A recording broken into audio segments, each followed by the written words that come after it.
Buenas tardes. Sí, mi compañero, el doctor Pedro Ferreira y yo, doctor Braulio Malavé, nos sentimos sumamente agradecidos de estar aquí. Agradecemos al público presente, a los pacientes que son los verdaderos protagonistas del evento, al set de Max Foundation y también al doctor Cortés por estar aquí en esta charla tan interesante, en este coloquio. Tenemos algunas preguntas. La primera es la siguiente. De Honduras y República Dominicana. Quiero saber si la leucemia mieloide crónica es heredada o simplemente se adquiere. Bien, qué bueno que hacen esta pregunta porque por ahí lo traté muy superficial y es algo muy importante. La enfermedad no es hereditaria. Aún en pacientes que se diagnostican estando embarazados, no se la pasan a los hijos. Aunque uno piensa en cromosomas, herencia y esas cosas, este es un cambio adquirido de los cromosomas, de manera que no es hereditario. El riesgo de un hijo, de un paciente o una paciente con leucemia mieloide crónica, el riesgo que sus hijos tienen de tener la enfermedad es el mismo riesgo que tienen los hijos de alguien que nunca ha tenido la enfermedad. Claro que la pueden tener porque cualquiera lo puede tener, pero el riesgo no es más alto que los hijos de alguien que no ha tenido la enfermedad. No es hereditario. O sea, ¿cómo se adquiere y por qué se adquiere? No lo sabemos. Sí sabemos algunos factores de riesgo, por ejemplo, exposiciones a cuestiones nucleares. Después en Japón, después de las bombas en Hiroshima, Nagasaki, hubo un aumento de la incidencia de esta enfermedad. Hay otras leucemias que son todavía más claramente asociadas, pero hubo un aumento de esta enfermedad. Pero son exposiciones a ese nivel. O sea, fuera de eso, la mayoría de los pacientes no sabemos cómo se adquiere esto. Buenos días. Reiteramos los saludos a los presentes aquí, presencialmente, como aquellos que nos siguen de manera online. Una pregunta muy común que se vio a lo largo de toda la Latinoamérica, en especial la República Dominicana y Argentina, es la siguiente. Según las estadísticas, ¿cuál es el pronóstico de vida de los pacientes con leucemia mieloide crónica? Bien, las expectativas de vida hoy prácticamente son normales. Es decir, eso es lo que hablé muy brevemente de lo que llamamos la supervivencia relativa. Hoy en día un paciente diagnosticado con leucemia mieloide crónica que puede recibir el tratamiento adecuado y va a estar bien monitorizado y todo esto, uno puede anticipar que sus posibilidades de vivir una vida normal, o sea, que va a vivir lo mismo que viviría si no tuviera la enfermedad, son prácticamente del 100%. Obviamente todo esto depende de un buen tratamiento, de una buena monitorización, etcétera, pero las posibilidades de vida son prácticamente normales. El riesgo de morir por la enfermedad uno no puede decir cero, pero es ya mínimo realmente con un buen tratamiento.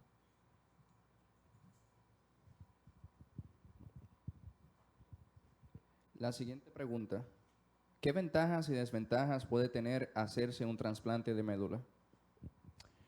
Bueno, el trasplante es un tratamiento que por muchos años fue una de nuestras armas fundamentales. Por mucho tiempo lo que teníamos era o interferón o trasplante. Y el trasplante, sin duda, desde entonces y hoy en día sigue siendo un tratamiento que consideramos curativo. Puede erradicar la enfermedad. El problema principal del trasplante, bueno, hay varios. El más importante es los riesgos. Hay cierto riesgo de morir a consecuencia de complicaciones del trasplante. Estos riesgos han mejorado con el tiempo. Hace 15, 20 años el riesgo de morir por un trasplante era 30, 40% y no lo podíamos hacer en pacientes mayores de 55 años. Hoy en día ya se puede hacer en pacientes mayores de esa edad, pacientes de 70, 75 años, ya se puede hacer un trasplante y el riesgo de morir en promedio ha bajado significativamente, pero todavía es por lo menos por ahí un 15% más o menos. Y dado el tratamiento tan efectivo que tenemos con los inhibidores, hoy en día es raro que lo hagamos como primera línea de tratamiento, es excepcional que lo hagamos así. Pero es una buena alternativa para el paciente en donde los inhibidores han fallado. Y mucho depende de qué otras opciones tengo de tratamiento. Es decir, si tengo todos los inhibidores disponibles a mi mano, a lo mejor por lo menos intentaría un par de ellos antes de considerar el trasplante. Pero si ya no tengo, si tengo uno nada más y no tengo otra opción y tengo la opción de trasplante, bueno, es un arma importante, ¿no? También hay que ver si tengo un buen un donador que me dé los menos riesgos, la edad, otras enfermedades que puedan aumentar mi riesgo del trasplante, etc. Y también hay que considerar que si bien el trasplante es curativo, muy de vez en cuando, pero si llegan a haber recaídas después de mucho tiempo, a los 15, a los 20 años, de repente hay un paciente que nos recae, poquitos, muy poquitos, pero hay que considerar eso. Es decir, tampoco se acaba la historia de la enfermedad ahí. A lo mejor el paciente está en remisión, pero hay que seguir la vigilancia a largo plazo. Y hay complicaciones como esto que llamamos la enfermedad de injerto contra huésped y otras a largo plazo que también afectan un poco el trasplante. Entonces, es una buena opción, pero hoy en día la usamos menos habitualmente cuando otras opciones han fallado. Gracias, doctor. La siguiente pregunta también fue bastante concurrida.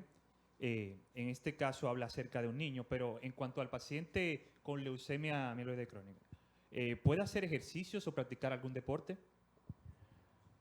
Sí, sin duda. De hecho, yo a mis pacientes siempre les pido que se mantengan activos, que hagan su vida normal. Desde luego, por ahí alguna vez un paciente llegó y me dijo, oiga, doctor, ¿y puedo nadar? Sí, claro, puede nadar. Me dice, qué bueno, porque antes no podía. Bueno, no, si no sabe nadar, tampoco les va a enseñar a nadar, ¿no? Pero sí, o sea, hay que hacer su vida normal. Yo tengo pacientes, y esto normal desde el punto de vista de actividad física, de dieta, de trabajo, de todo, ¿no? Yo tengo pacientes que tienen cualquier tipo de actividades, desde pacientes que son que hacen triatlones y que siguen haciendo y compitiendo y con igual que antes o mejor o lo que sea. Hay pacientes que tienen trabajos físicamente muy demandantes o intelectualmente muy demandantes o señoras que tienen que lidiar con la casa de los hijos y el esposo y no sé qué, el esposo es el más complicado y lo hacen. O sea, hay que hacer la vida normal. Yo les enfatizo a los pacientes, mire, su trabajo es tomarse el medicamento y olvidarse de la enfermedad. Mientras venga sus citas, eso es lo único que tiene que hacer. La preocupación esa me la deja a mí, ese es mi trabajo. Yo me preocupo de usted haga su vida normal. Gracias, doctor. La siguiente pregunta. Si después de un embarazo programado la paciente sigue en remisión, ¿podrá amamantar al bebé?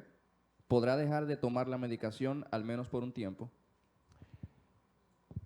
Sí, esto es un aspecto importante. Yo durante la presentación dije que inmediatamente que nazca el bebé hay que reiniciar el tratamiento y que hay sustitutos para la lactancia materna. Sin embargo, ya en ese momento uno puede ajustar y en México decimos que según el sapo es la pedrada, ¿no? Y esto quiere decir que nació el bebé y el PCR sigue negativo o por lo menos muy bajito y todo está muy bien. Bueno, sí, podemos seguir monitorizando y entonces dar la oportunidad de lactancia materna sin reiniciar el medicamento. El medicamento aparece en la leche materna, entonces no se puede reiniciar el medicamento y hacer lactancia materna porque entonces le llega el medicamento al niño. Pero si la respuesta es muy buena, uno puede decir, bueno, vamos a seguir monitorizando, puede empezar lactancia materna y según cómo vayan las cosas, vemos cuánto tiempo. Pero eso ya será una decisión de momento según cómo le haya ido al momento de nacer el niño. Es bueno hacerse la idea que es muy probable que no vaya a poderla hacer porque muchas pacientes necesitan reiniciar el tratamiento pronto, ¿no? Esta pregunta, doctor, nos llega desde Ecuador y nos preguntan ¿qué tipo de medicamentos podemos consumir mientras estamos en tratamiento con imatinib? Esto es importante siempre hablarlo con el médico. Hay muchos medicamentos que tienen interacciones medicamentosas con el imatinib. Y bueno, en general, medicamentos con otros medicamentos. Pero bueno, en este caso, hay muchos medicamentos que tienen interacción con el imatinib o con cualquiera de ellos. Y la interacción puede venir de varias formas. Las más comunes son una que, como el pomelo, que ya ven como les mostré que disminuye el metabolismo de la enfermedad, es decir, lo elimina, hace que el organismo lo elimine menos, por lo tanto se acumula más. Se acumula más quiere decir tengo más riesgos de que me cause más problemas.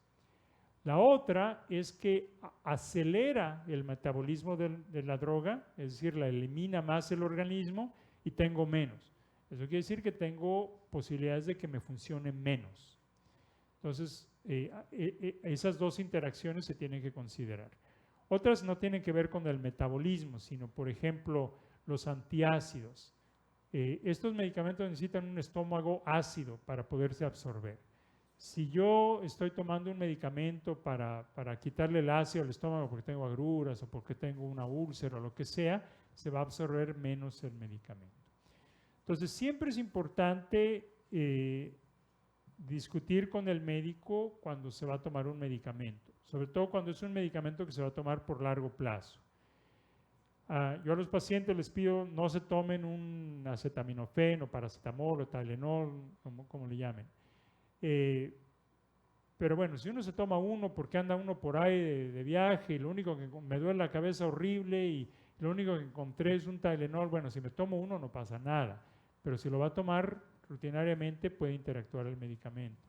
Y sobre todo si es un medicamento, si es un antibiótico que me voy a tomar por una semana, a lo mejor hay menos efecto. Si es un nuevo medicamento para la presión con el que voy a estar toda mi vida, tiene más efecto. Lo más importante es acordarse que entonces puede haber interacción de medicamentos y siempre discutirlas con su médico para que le diga si hay que tomarlas o no. Yo habitualmente a mis pacientes les permito que tomen un medicamento que necesitan, sí, claro que lo tomen, pero ajustar mi vigilancia de acuerdo a lo que uno espera. Y también hay que recordar que para muchas de estas cosas no conocemos cuál puede ser la interacción.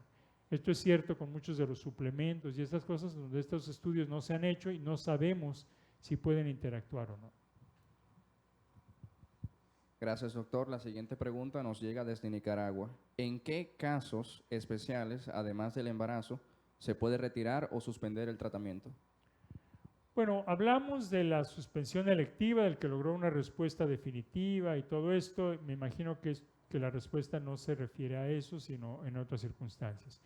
Una común en donde me preguntan mucho los pacientes o algunos colegas es durante una cirugía mayor, por ejemplo, ¿no? Estoy tomando mi medicamento, me van a hacer una cirugía, no sé, de la vesícula o algo así, tengo que suspender el tratamiento o lo tengo que suspender porque no voy a poder comer. ¿Qué sucede? Bueno, aquí son dos consideraciones diferentes. Una, tengo que suspender el tratamiento si me van a hacer una cirugía. Algunos de estos medicamentos, en particular conocemos el Sprycel o dasatinib y el ponatinib o Iclusig, que afectan la función de las plaquetas. La función de las plaquetas es disminuir los sangrados. Cuando uno se corta, por ejemplo, viene la coagulación. Y la coagulación tiene diferentes etapas, pero uno puede pensar en un coágulo como ladrillos y cemento. Los ladrillos son las plaquetas y el cemento son proteínas que las aglutinan para que se forme un coagulito y parar el sangrado. Entonces, si las plaquetas funcionan menos, no coagula la sangre bien y sangra más. Y si me van a hacer una cirugía, bueno, el riesgo es más alto. Entonces, dependiendo qué tipo de cirugía, sobre todo con estos dos medicamentos, a veces sí conviene suspenderlo por unos días antes y unos días después de la cirugía para que no haya un sangrado excesivo.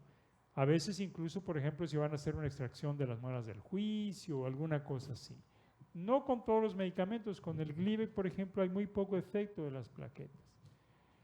¿Qué sucede si me van a operar de la vesícula y de todas maneras me van a decir que no voy a poder comer desde la noche anterior y que no voy a poder comer por 4 o 5 días? Bueno, si es una cirugía que se puede planear, yo me pongo de acuerdo con el médico y decirle, mire, si le parece, vamos a esperar a que tenga una mejor respuesta para que haya menos impacto del tratamiento. Pero a veces no se puede, por ejemplo, la vesícula, cuando da, o el apéndice o lo que sea. Y bueno, ni hablar. Entonces yo estoy muy de cerca con el paciente, monitorizando los glóbulos blancos, lo que sea. El que tiene una buena respuesta de cromosomas, por lo menos no pasa nada. Si lo suspende por 4 o 5 días, esto es una suspensión justificada y ni hablar, no pasa nada. Entonces, nuevamente, importante coordinarlo el cirujano con el oncólogo o el hematólogo que está manejando la enfermedad. Gracias, doctor. Desde aquí, Felipe Tapia nos pregunta si puede tomar alguna clase de medicamento para subir las defensas. Bueno, aquí hay dos formas de medir esto de las defensas. Dice que desde aquí, está en el auditorio, Felipe Tapia. No.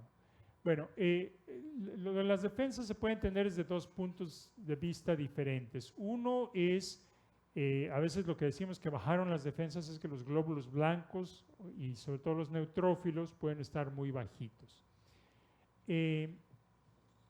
Aquí cabe recordar que mientras pueden estar bajitos, mientras no estén en un nivel crítico, y habitualmente yo permito que los pacientes tengan niveles de neutrófilos hasta 500 neutrófilos, y habitualmente no hay problema. Entonces no hay que hacer gran cosa, no pasa nada. Uno tiene que tener las precauciones de higiene normales que todos tenemos que tener, lavarse bien las manos, evitar comer comida pues que no esté muy bien limpia o cosas así, pero nada más. La otra es que estén bien los glóbulos blancos y todo eso, pero si estos medicamentos afectan las defensas, el sistema inmunológico, en fin, y realmente lo afectan mínimamente. El riesgo de infecciones de un paciente con estos medicamentos no es mucho mayor que una persona que no tiene la enfermedad, que no toma los medicamentos. Entonces realmente no hay que preocuparse mucho por esta cuestión. Nuevamente, las medidas de higiene normales. Esto a veces viene la pregunta también en relación con las vacunas, si se debe o se pueden tomar ciertas vacunas. Se pueden. Las vacunas, por ejemplo, la vacuna de la influenza, todos mis pacientes les recomiendo que se la den. Las vacunas que son un poquito más cuestionables son las vacunas de virus vivos, que es el virus vivo pero atenuado. Esas puede haber un poquito más riesgo de adquirir la enfermedad contra la que le estoy vacunando, en vez de proteger, de adquirir la enfermedad. Estas vacunas siempre tienen un riesguito chiquitito. Y aquí puede ser un poquitito mayor, todavía mínimo, pero puede ser un poquito mayor. Entonces, cuando no es una necesidad urgente, pues hay que considerar qué tanto beneficio existe. Si va a ir a una zona endémica de la fiebre amarilla y no le queda de otra más que ir sí o sí y el riesgo es alto, bueno, que se la ponga, ¿no? Pero eso puede haber un poquito más de riesgo en esos casos. Pero nuevamente, insisto, las defensas en la mayoría de los pacientes van a estar bien. Y el riesgo de infección no es mucho mayor. Muchas gracias, doctor. Preguntan desde El Salvador. ¿Son normales los dolores intensos de cabeza, el enrojecimiento y ardor de los ojos en los pacientes que toman imatinib? Dolores de cabeza se llegan a ver, hay medicamentos que lo causan más que otros.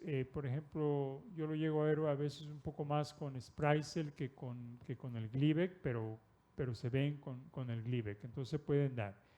Es más común que los dolores de cabeza es un ejemplo en donde es más o menos común al principio del tratamiento, cuando un paciente empieza el tratamiento, y poco a poquito con el tiempo como que el organismo se va ajustando y poco a poquito van disminuyendo de frecuencia, de intensidad y van desapareciendo. Yo espero que la persona que hace esta pregunta sea de esos casos que están al principio y que poco a poquito va a ir mejorando.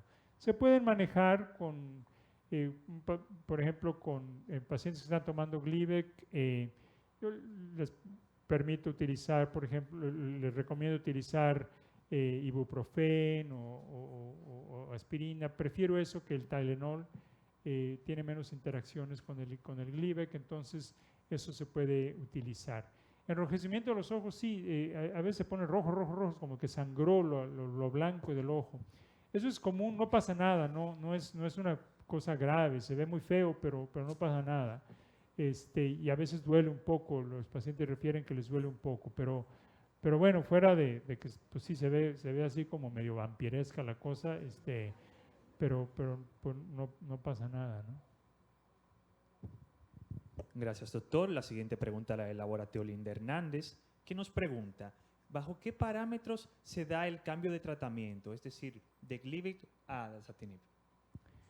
Bien, por ahí la pasé muy rápido una tablita donde tenemos criterios de falla de tratamiento. ¿Y esto qué quiere decir? Cuando un paciente pierde, para mí un criterio claro es si un paciente perdió, vamos a hablar de dos situaciones. Uno, el que no logra una respuesta y otro, el que pierde una respuesta que ya había logrado. Primero, el que pierde la respuesta. Si un paciente pierde una respuesta citogenética completa, hay que cambiar el tratamiento. Sin embargo, hay que ver si hay factores que contribuyeron a eso. Por ejemplo, hubo una suspensión del tratamiento por una cuestión la que sea, porque hubo interrupción de la disponibilidad del medicamento, porque hubo una cirugía, algo. Porque si ese es el caso, entonces lo que uno necesita es reiniciar el tratamiento, no necesariamente cambiar, o no me lo he estado tomando, lo que sea. Pero si se pierde la respuesta citogenética, ahí hay que cambiar. O si no se logran los criterios de respuesta mínimos deseados a los tiempos deseados, también se puede considerar cambiar el tratamiento de imatinib a otro medicamento. Desde luego un paciente que progresa a la fase acelerada, que progresa a la fase blástica, sin duda ese es un criterio para cambio de tratamiento, hay que hacerlo en esos casos. Y la intolerancia, el paciente que tiene intolerancia al tratamiento. Y aquí hay que diferenciar un poquito lo que es una clara intolerancia y lo que es tener efectos adversos que a lo mejor son incómodos, pero que no los consideramos intolerancia. Intolerancia consideramos los efectos adversos más graves y los que claramente se asocian con la enfermedad. Y sobre todo porque estos que son menos graves y menos severos, esos son los que tienden a verse de todas maneras con otros inhibidores y ahí uno tiene que hablarlo muy bien con el paciente para ver qué expectativas y qué tantas posibilidades existen realmente de que mejore con un cambio de tratamiento, porque no siempre va a mejorar las cosas, ¿no? Pero es una posibilidad de cambiar el tratamiento en esos casos también. Gracias, doctor. La siguiente pregunta es desde Argentina. ¿Existe alguna consecuencia al organismo por tomar imatinib durante varios años? Por ejemplo, desgaste de cartílagos, huesos, etcétera. Bueno, hay que recordar que el Glivec lo hemos estado administrando. El primer paciente en el mundo que tomó Glivec fue en 1998. O sea, vamos apenas a llegar a los 20 años. Y realmente en 1999 fue cuando muchos pacientes empezaron a tomar Glivec. Hasta hoy no hemos encontrado consecuencias a largo plazo con 17, 18 años de utilizar el Glivec. Por ejemplo, hemos analizado riesgos de tener otros cánceres y no parece haber un riesgo aumentado. Desde luego hay pacientes que pueden desarrollar otros cánceres, pero parece ser el mismo riesgo que la población general, que no tiene la enfermedad. Es decir, vivimos más y nos puede llegar un cáncer de una cosa o de otra, ¿no? Efectos, por ejemplo, al corazón ha sido controversial, pero no parece tener un riesgo significativo. De manera que no queda no hay nada claro que digamos que hay un riesgo de tomar el medicamento por muchos años. Ahora conocemos ni siquiera 20 años. ¿Qué pasa? Cada vez hay pacientes más jóvenes que lo van a tomar por 30, por 40 años. Eso no lo sabemos. Ahora, si uno lo piensa, uno podría hacer la misma pregunta de si hay efectos adversos de tomar un Lipitor para el colesterol por 20 años o el Nexium para las agruras por 20 años. Y bueno, muchas de esas cosas no las sabemos, ¿no? Y por eso la importancia de la vigilancia, no solamente del PCR, sino siempre estar con su médico para ver que se siga una monitorización, no solamente del PCR, que la enfaticé mucho, pero de la función del hígado y del riñón y de todas esas cosas para ver que no haya estos efectos que hoy en día no conocemos, pero que hay que estar al pendiente, ¿no? Gracias, doctor. La siguiente pregunta nos llega desde Honduras. ¿Son los efectos secundarios más agresivos con el Glivec en comparación con los tratamientos más recientes?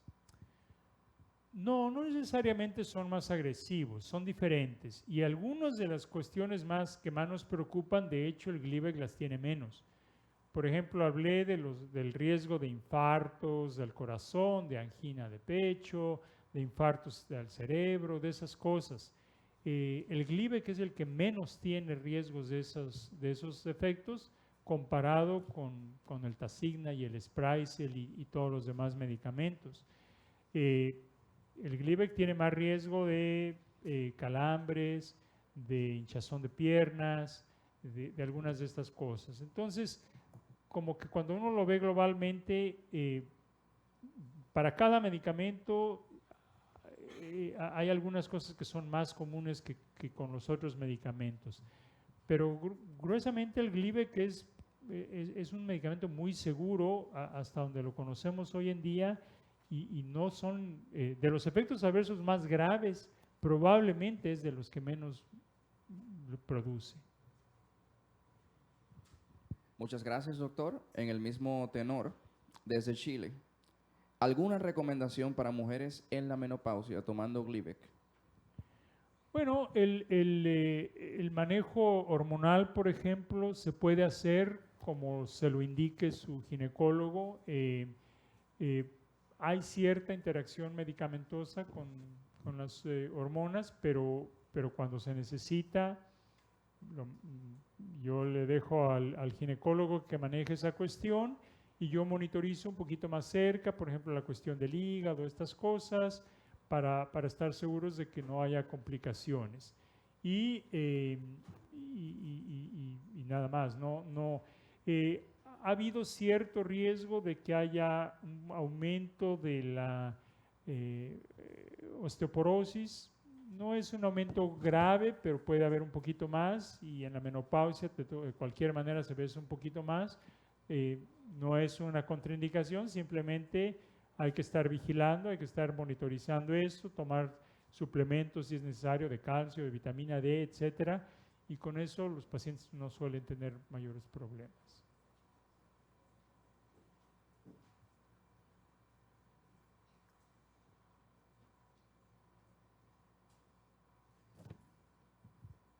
Bueno, por el momento han sido muchas las preguntas, algunas se han repetido, pero hemos estando filtrándolas y hasta ahora el doctor ha respondido a la mayoría.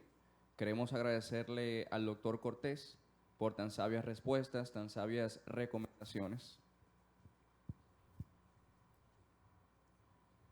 Muy bien, si no hay preguntas aquí en el auditorio, si quieren hacerlas en vivo. Por allá atrás hay una pregunta, me parece, si hay un micrófono.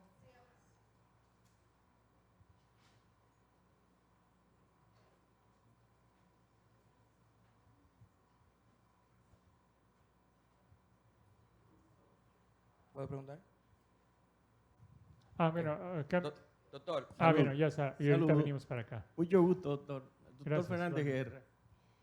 Guerra. Cuando estuve por Estados Unidos en el Hospital Presbyterian, hicieron mucho hincapié en la exposición de antenas poderosas cerca donde se vivía y la cocción de los alimentos con el microondas.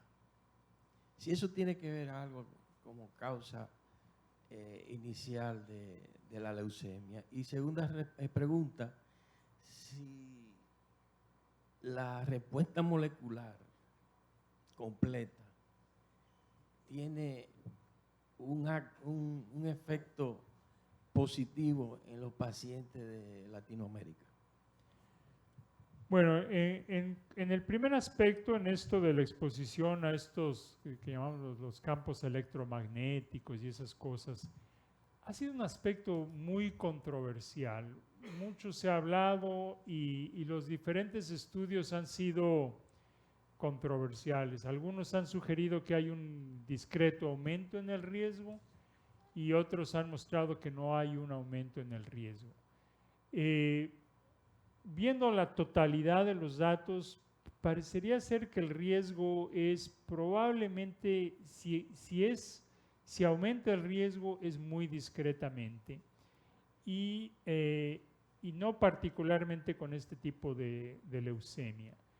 Y algunos de estos factores son tan difíciles de medir porque muchas de estas exposiciones ahora ya son tan comunes que buscar la no exposición es muy difícil, ¿no? Entonces, pero pareciera ser que el riesgo o no existe o es realmente mínimo. Beneficio de la respuesta molecular completa. Aquí el beneficio lo podemos dividir desde dos puntos de vista. Uno es si el lograr la respuesta molecular completa me va a permitir vivir, tener una vida más prolongada, voy a vivir más si la logro que si no la logro. Y la respuesta para eso es no. El paciente que ya logró una respuesta citogenética completa, prácticamente ya con eso va a vivir su vida normal. Entonces, la respuesta molecular completa, pues ya no va a mejorar mucho esto, o sea, tampoco vamos a crear vida, ¿no? O sea, ya uno que vive la vida normal, pues ya. Pero beneficios desde otros puntos de vista sí los hay, y el más concreto hoy en día es que nos abre la posibilidad de suspender el tratamiento. Ahora, esto de la suspensión del tratamiento también es importante que no a todo mundo le interesa. Yo tengo muchos pacientes que tienen los criterios para suspender el tratamiento, pero no les interesa suspender el tratamiento. Ellos prefieren, se sienten con más tranquilidad de decir, mire doctor, yo prefiero tomarme mi medicamento, no me está causando problemas y ¿para qué le busco? Yo me siento más tranquilo así. Bueno, está bien. O sea, una cosa es que se abra la posibilidad y otra cosa es tenerlo que hacer. Cada paciente tiene sus propios objetivos y son muy respetables. Así es que, pero bueno, es importante saber que se abre esa posibilidad para el paciente que le interesa eso. Entonces, ese sería el objetivo más concreto. Ahora, usted lo enfatizó desde el punto de vista de los pacientes de Latinoamérica y pareciera ser que esto no es diferente según en qué parte del mundo esté. La posibilidad de suspender el tratamiento se ha explorado, algunos estudios son más grandes que otros, pero se ha explorado en diferentes partes del mundo, incluyendo Latinoamérica, y se puede hacer igual, los criterios parecen ser los mismos, de manera que ese beneficio potencial de la suspensión del tratamiento es igual para un paciente latinoamericano que logra esos criterios. Muy bien. Por acá había otra pregunta. Sí, creo que lo oí. Muy buenas tardes, doctor. Gracias por su intervención. Actualmente en las redes sociales está circulando un método de Novartis, por su sigla llamado CTL-019, no sé si lo has escuchado, de la aprobación de un nuevo procedimiento para una leucemia X, para erradicarla, donde ya hay varios pacientes que están libres de la leucemia. Actualmente este procedimiento, por su experiencia, podría intervenir en la crónica. Si no me equivoco, a lo que se refiere son un tratamiento celular, digamos, que en términos simples lo que es tomar, se toman linfocitos, que son las células, digamos, unas células importantes del sistema inmune, se manipulan con bioingeniería para que reconozcan a las células de leucemia y o sea, son linfocitos del propio paciente, se les sacan, se manipulan, se le regresan al paciente ya con manipuladas para que reconozcan a la leucemia y entonces producen estas remisiones y todo esto. Este ha sido un tratamiento bastante efectivo, todavía experimental, aunque estamos esperando que se apruebe en niños en los próximos 2 meses para un tipo de leucemia específico que es una leucemia aguda linfoblástica. Y bueno, funciona bien para muchos pacientes, no para todos, tiene sus complicaciones, tiene sus riesgos. No existe un equivalente para la leucemia mieloide crónica. O para leucemias mieloides, ni siquiera agudas todavía, que sea suficiente, que sea tan efectivo y demás. Se está investigando más para la leucemia mieloide aguda que para la crónica, y en parte porque los riesgos son todavía hoy en día significativos, y para un paciente con leucemia mieloide crónica parecería ser un riesgo más alto de los riesgos que se enfrenta con otros medicamentos. Pero uno pensaría que poco a poco vamos a mejorar en estas cuestiones, así como con el trasplante ha mejorado y la mortalidad que antes era muy alta ha ido mejorando, que poco a poco iremos mejorando en estos objetivos y que eventualmente sea una posibilidad, pero hoy en día no existe algo similar para esta enfermedad. Creo que por allá hay una pregunta y después acá enfrente tenemos otra. Buenas tardes. ¿Se oye? Sí. Buenas tardes. Buenas tardes. Yo tengo, por favor, 2 cosas que quisiera que usted, por favor, me explicara a mayor detalle. Una es, tuve una experiencia ahora en mi última visita, por una situación que tuve, una enteritis, mezclé metronidazol con Glibe, sin consultarlo con mi hematólogo. Después, cuando fui donde el hematólogo, él me dice, me debiste haber llamado antes. O sea, aunque me sané de la enteritis, tuve varios días después sintiéndome bastante mal. Quisiera ver si usted me pudiera explicar qué otros medicamentos no podemos mezclar imatinib con algo que se absorba por el hígado. Porque tengo entendido que el imatinib hace que la función hepática aumente. Y si pongo otro medicamento que también me aumente, en este caso fue el metronidazol, la función hepática, entonces, ¿qué cosa pudiera pasar? Esa es una. La segunda pregunta es, ¿qué consejo usted nos podría dar para la pérdida de flexibilidad en los músculos? que yo sentí, ya tengo 3 años con el medicamento y he sentido que desde que empecé ahora soy menos flexible haciendo ejercicio, haciendo actividad muscular. Muchas gracias. Muy bien. Bueno, la primera pregunta es, ¿qué medicamentos interactúan? La lista es larga, o sea, porque el mecanismo principal del organismo que utiliza para destoxificarnos de lo que sea, no solamente medicamentos, sino todo lo que le metemos al organismo, alcohol y hasta bueno, todo lo que... pues es el mismo para muchas cosas y entonces y es muy sensible a ser estimulado o inhibido por diferentes productos.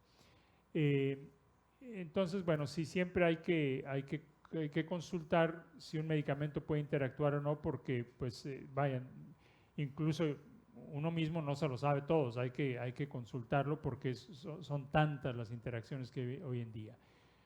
Por otra parte, yo siempre les pido a mis pacientes que me consulten con el entendido de que a veces pues uno tiene que iniciar un medicamento por una cuestión más urgente y pues hay que empezar y pues no se puede siempre antes de empezar el tratamiento, lo que sea, ¿no? A mí me preocupa menos una exposición transitoria. Un antibiótico, una cosa así que se va a utilizar por una semana, 10 días, 2 semanas o lo que sea, los riesgos son mucho menores, ya sea de que aumente el metabolismo, disminuya el metabolismo, el efecto a fin de cuentas va a ser probablemente modesto y bueno, si tengo otra opción la considero, pero si no, pues dejo que mis pacientes lo tomen porque va a ser una exposición breve. Me preocupan más medicamentos que van a ser para largo plazo. Un medicamento para la presión, un medicamento para la diabetes, un medicamento para... No sé, esas cosas que van a ser para siempre, ¿no? O por lo menos para mucho tiempo. Porque ahí sí el efecto va a ser continuo. Y entonces, bueno, si hay alternativas, más importante. Y si no va a haberlas, bueno, entonces para ajustarme yo y ver si tengo que incrementar la frecuencia de mi monitorización por algún momento, agregar algún otro estudio, lo que sea, para ver si no hay estas interacciones y si hay que hacer algún ajuste de algo, ¿no? En términos generales, uno puede manejar al paciente de todo con todo, pero hay que estar al pendiente, sobre todo si sabe uno, bueno, hay una interacción, no tengo para dónde hacerme, bueno, entonces hay que vigilarlo, ¿no? Exacto. En cuanto a la flexibilidad de esto no es algo muy común y por otra parte tampoco entendemos muy bien el mecanismo del efecto muscular de estas drogas que causan calambres, a veces dolores o la flexibilidad y estas cosas, ¿no? Y realmente para este tipo de cosas lo más útil pues es fisioterapia, ejercicios específicos, yoga por ejemplo, ese tipo de cosas que ayudan mucho a la flexibilidad, al balance, ese tipo de cosas, pues eso es la forma de manejarlo, ¿no? Para los que tienen calambres, el agua quina o el agua tónica, en diferentes partes lo llaman diferente, sin ginebra, la pura agua tónica, pero funciona bastante bien y no durante el calambre, o sea, no es para manejar el calambre, es durante el día para disminuir la frecuencia o la intensidad de los calambres, ayuda un poco, pero eso no creo que ayude mucho con la flexibilidad, eso es más para calambres más específicamente, ¿no? Por acá había otra pregunta, sí. Sí, buenas tardes. Doctor, yo tengo 7 años con tratamiento de Glivec en remisión, gracias a Dios. Felicidades. Después del 3er año, más o menos, he tenido varios eventos en la visión, en el ojo. He tenido desprendimiento del humor vítreo en ambos ojos y tuve una lesión en la retina del ojo izquierdo. ¿Eso podría tener algo que ver con el tratamiento? No son cosas que uno vea frecuentemente con el Gleevec. Yo tengo un buen número de pacientes con Gleevec y, bueno, me ha tocado verlo ocasionalmente, pero no pareciera ser a una frecuencia más alta de la que sucede con la población general. Por otra parte, estas cosas que son poco comunes, a veces se toma uno mucho tiempo en poder establecer la relación porque pues necesitan haber un cierto número para decir, ah, caray, pues ya empieza a ser un poco más de lo esperado, ¿no? Sin embargo, a mí me parecería que no es algo que parezca estar relacionado con el Gleevec, ¿no? Y esa es una de esas cosas también que además dice uno, bueno, y si está relacionado, el cambio de tratamiento serviría, porque si no conozco el mecanismo, ¿cómo sé que las otras drogas no lo tienen igual, ¿no? Entonces, pues es un poco complejo este tipo de análisis, pero en principio diría yo, es muy poco probable que esté relacionado, sin poder decir a ciencia cierta, absolutamente no. Por ahí hay otra pregunta. Buenas tardes. Mi pregunta es similar. ¿Es responsable el Gleevec de la resequedad y de la piel tersa que se me ha puesto? Sí, la resequedad la vemos con algunas drogas. Con el que más lo vemos es con ponatinib, sin duda, ese es muy claramente asociado, ese es más común. Pero sí se ve cierta resequedad con los otros inhibidores. Realmente no hay un tratamiento específico fuera de usar cremas y todas estas cosas y sí, buena hidratación. Idealmente es mejor utilizar cremas que no tengan perfúmenes y esas cosas, porque la piel a veces también a algunos pacientes se les pone un poco más sensible a cosas irritantes y esas cosas. Entonces, pero eso sí lo vemos con un poco más de frecuencia. Insisto, con el Gleevec no tanto, aunque sí lo veo, con el ponatinib bastante frecuente, ¿no? Por ahí sí.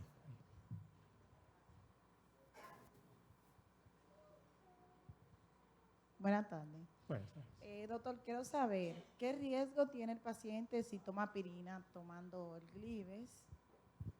O sea, porque la plaqueta bajen o qué. Quiero saber si la aspirina le hace daño a uno para uno tomarlo. No, la tratamos de evitar la aspirina en pacientes que toman Sprycel o el ponatinib, el Iclusig, porque ya les comentaba que esas drogas afectan la función de las plaquetas y la aspirina hace lo mismo. Ahora, en algunos casos utilizamos aspirina a dosis muy bajitas como cuestión preventiva de infartos y esas cosas. Esas dosis bajitas sí se pueden, pero utilizar aspirina como para dolores de cabeza y esas cosas, para esos pacientes prefiero darles otra cosa diferente, pero con Gleevec o con Tasigna, con esos no hay problema, y si uno tiene un dolor de cabeza y quiere tomar aspirina, está bien, no hay contraindicación.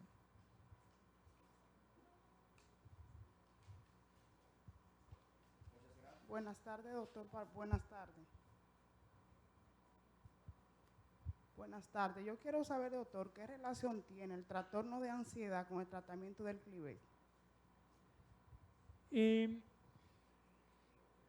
Realmente el Gleevec o estas otras drogas no se han visto que tengan un efecto de ansiedad. Ahora, obviamente los pacientes que están pasando por todo esto están viviendo situaciones que causan ansiedad. El diagnóstico mismo, el saber que uno tiene la enfermedad, un poco la incertidumbre de si voy a responder, si no, si hay efectos adversos, en fin, simplemente ir con el médico, pues causa ansiedad desde el piquete hasta la espera, todas esas cosas. O sea, un paciente está viviendo en situaciones que causan ansiedad. Así es que si bien el medicamento mismo probablemente no lo está causando, pues son situaciones que causan ansiedad. Entonces, bueno, hay circunstancias en las que uno tiene que utilizar medicamentos para manejar la ansiedad, para permitir al paciente pues, que pueda sentirse más cómodo, que pueda vivir su vida tranquilo y ver pues, el beneficio y todo esto sin tener esta angustia siempre del qué va a pasar y todo esto, ¿no?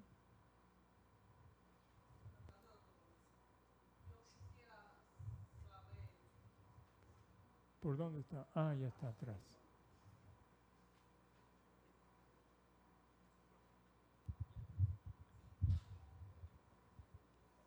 Yo quisiera saber si el tratamiento de Taxina afecta el estómago, es decir, da úlcera y el paciente va perdiendo mucho peso. Es el caso de mi hermana. Si da úlcera, ¿y cuál fue la segunda parte? Ha perdido mucho peso. ¿Perdido mucho peso? Sí, después que está usando, ella usaba antiglibe y le cambiaron el tratamiento para Taxina hace unos cuantos meses, pero como encuentro que ha perdido mucho peso, entonces le ha dado úlcera al estómago. Sí. Bueno, no causan úlcera, realmente no se ha visto que haya un aumento de problemas de úlcera. Pérdida de peso habría que ver qué es lo que está sucediendo, porque a veces lo que vemos es que los pacientes que están tomando Gleevec, el Gleevec hace que los pacientes retengan líquidos, mucho más que, por ejemplo, el Tasigna. Y a veces esto se va viendo muy poco a poquito y no siempre se manifiesta tan claro como las piernas hinchadas, sino que pareciera ser como que el paciente es peso, ¿no? Y luego le quita uno el imatinib y pierden ese peso, pero era agua, y lo van perdiendo poco a poquito, y entonces pues hay una pérdida de peso, digamos, sana, porque era agua que estaban acumulando y que la van perdiendo.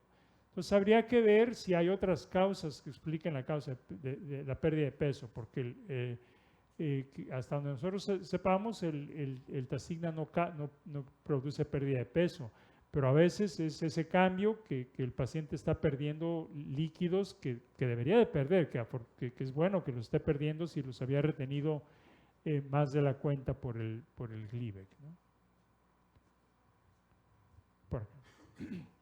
Buenas tardes, doctor.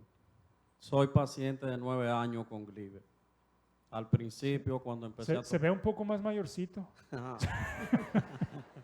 Cuando empecé a tomar Gleevec al principio, tenía síntomas, por ejemplo, de dolores en los testículos, me daba mucho calambre y eso. Sin embargo, el único síntoma que ha prevalecido es la acidez en el estómago. No sé si porque cuando termino de comer me tomo el medicamento inmediatamente o debo de esperar un tiempo para tomármelo. Gracias. Sí, bueno, ahí usted mencionó una cuestión que es importante, que por ahí comenté creo previamente, esto de que al inicio se ven muchos efectos adversos y poco a poquito como que el organismo se va adaptando y muchas de estas cosas van mejorando o desapareciendo, ¿no? La acidez en el estómago, igual como lo de la úlcera, realmente no pensamos que sea el Gleevec mismo. Como lo está tomando, es la forma como lo recomendamos, con medicamento, porque mejora la tolerancia en el estómago. Tomarlo con alimento. Si lo tomas sin alimento, el problema es que se llega produce más náusea, más irritación del estómago. Entonces, el Gleevec se recomienda tomar con alimentos. No es el caso para todos. El Tasigna, por ejemplo, necesitamos que se tome sin alimentos, pero el Gleevec es mejor con alimentos. La acidez del estómago, bueno, es una cuestión común que nos da a muchos de nosotros por varias razones y bueno, hay que manejarla. Aquí un poquito es el balance porque la acidez es necesaria para que se absorba el Gleevec, pero si es excesiva, que empieza a dar problemas, pues hay que manejarla, ¿no? Y se puede manejar, es cosa de buscar el medicamento óptimo para el manejo, si se puede separar un poco los antiácidos del Glivec para que se absorba el Glivec, pero después bajar la acidez para que no dé tantos síntomas, ¿no? Muy bien. Creo que Bien, estamos- buenas tardes. Mi pregunta es, por acá ya la vi. mi pregunta es relacionada. Mi hijo es paciente de Glivec, tiene 1 año y medio más o menos tomándolo. En estos últimos días ha tenido una reacción, algunos herpes en la boca, erupciones en la piel y además de que la piel le ha cambiado de tonalidad. Quiero saber si tiene algún vínculo con el medicamento. Bueno, las erupciones habría que verlas porque hay algunas que pueden ser causadas por el Glivec, por todos estos medicamentos, a veces causan alguna erupción, no todas, algunas pueden ser infecciones, pueden ser otras cosas, pero habría que verlas, que la vea un dermatólogo para ver si esto es algo que pudiera ser relacionado al Glivec. Si es así, se pueden manejar a veces con alguna cremita con cortisona, yo qué sé, según lo que sea, y se puede seguir el tratamiento, ¿no? Los cambios de la coloración, esos son más o menos comunes con el Glivec, poco con los otros, con el Glivec lo vemos un poco más. Sobre todo pacientes que tienen la piel más oscura, se les aclara, a veces de manera difusa y a veces en parches. Y esto es pues, más o menos común. En algunos casos poco a poquito mejora, en otros casos así es, ¿no? Y no sabe.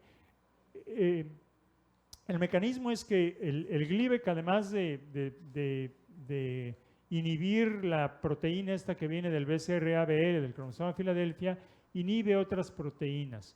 Una de esas se llama KIT. Y es muy útil porque hay un tumor del estómago que responde muy bien al Glivec. Y ese no tiene el BCR-ABL, pero tiene un problema del KIT, que el Glivec lo ataca muy bien. Pero las células de la piel que dan el color dependen de ese KIT también, y entonces cuando uno lo inhibe, en algunos pacientes les cambia el color. Entonces eso es parte del mecanismo del medicamento que pues no lo podemos quitar, ¿no? Pero sí es algo que no tiene consecuencias graves, es la cuestión pues simplemente que se nota, ¿no? Que se ve.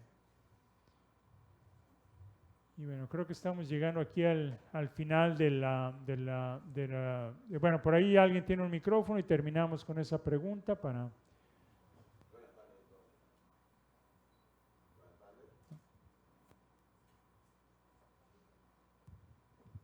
Buenas tardes. Doctor, a mí me diagnosticaron la leucemia en el 2005 y duré un año tomando la dioxidrea. Okay. Esa me ponía la uña negra, me ponía la de los pies también, tenía el color de la piel un poco oscura, negra, y ya después que ya en un año con eso pasó a Glivec. Solamente el calambre, lo único que he tenido, calambre en los pies mucho, a veces los dedos se me encogen. Y no sé si por mi trabajo parado de 6 a 6, que me come ahí, me arranco mucho y mientras más me arranco, me corto y eso. No sé si eso es por el Glivec, no, yo creo, porque ya tengo un tiempo tomando eso. Sí, los calambres sin duda son comunes con el Glivec, menos con los otros medicamentos, aunque los llegamos a ver. Pero los calambres sin duda son comunes con el Glivec. Comentaba hace un rato que el agua quina, tomar agua quina, suelen suceder más en la noche, pero bueno, tomar poco de agua quina o agua tónica, no sé cómo le llaman aquí, durante el día, eso puede ayudar a disminuir un poco.